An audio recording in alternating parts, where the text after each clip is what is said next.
এই দেখো খেজুরের গুড় আমি এইমাত্র কড়াইতে দিলাম। আর এটা হচ্ছে গুড়ের নিচের অংশ, মানে এটা কি কোনো গুড় না, ঠিক আছে, এটা হচ্ছে চিনি। মানে যারা ব্যবসা করে গুড়ের, মানে আমরা তো কোনো জিনিস কিনি কোনো একটা মানে আসল জিনিসটা খাওয়ার জন্যই, তাই না? ভালো কিছু কিনবো, ভালো কিছু খাবো, সেই জন্য আমরা জিনিস কিনি। এখানে শুধু চিনি, এটা আর খাওয়ার উপায় নেই। এবার এর উপরে যেটুকু ছিল সেটুকু এই যে গুড় দেখতে পাচ্ছ, উপরেরটুকু গুড় আর নিচের সবটুকু চিনি। মানে ঠিক আছে না, মানে দামটা একটু বেশি নাও, কিন্তু অরিজিনাল গুড়টা তো দিতে পারো। মানে যদি মানে বাড়ি থেকে গিয়েও কিনে নিয়ে আসি, তাও এই যে এই চিনিই দেবে, তাছাড়া কিছু দেবে না। এমন এটা এখন খাওয়ার মতো নেই, এটাকে এখন ফেলতেই হবে।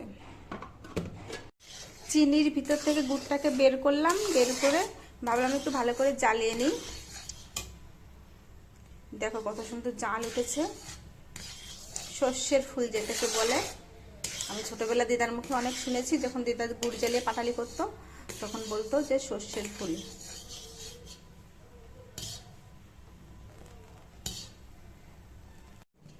কিছুটা গুড় নামিয়ে রেখেছি, সবটুকুতে করলে বেশি হয়ে যাবে।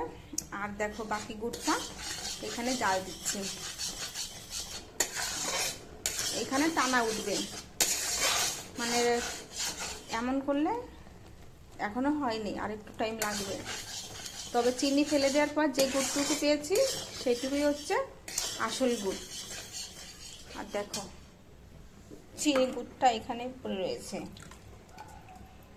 3 কেজি গুড়ের ভিতর 2 কেজি চিনি, বাকি 1 কেজি মতো গুড়।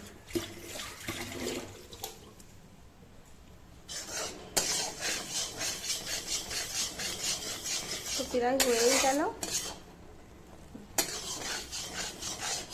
বাকি আছে একটু ঘন ঘন এখন নাড়তে হবে। এখন সুন্দর গন্ধ বেরিয়েছে, আর একটু টাইম লাগবে। আর জালটা আমি কমিয়ে দিয়েছি, আর দেখো একটা টানা উঠেছে। হ্যাঁ, এইভাবেই দেখতে হয়, আমি যেটা জানি, দেখেছি আমার বড়দেরকে। এবার আমি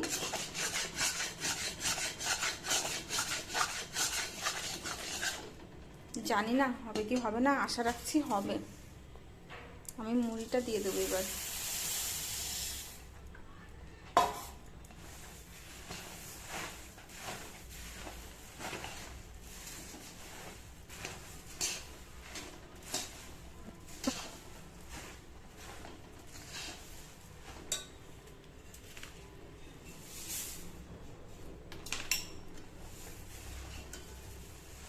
এবার একটু সাবধান করে কাজ করতে হবে, আস্তে আস্তে করতে হবে।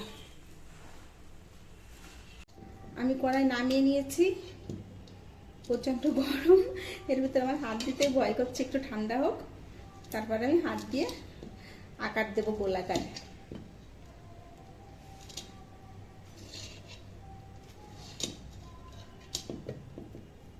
প্রথমে আমি জলে ভিজিয়ে নেবো হাত।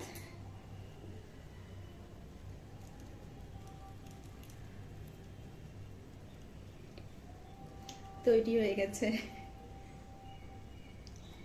হ্যাঁ সুন্দর টেস্টি টেস্টি।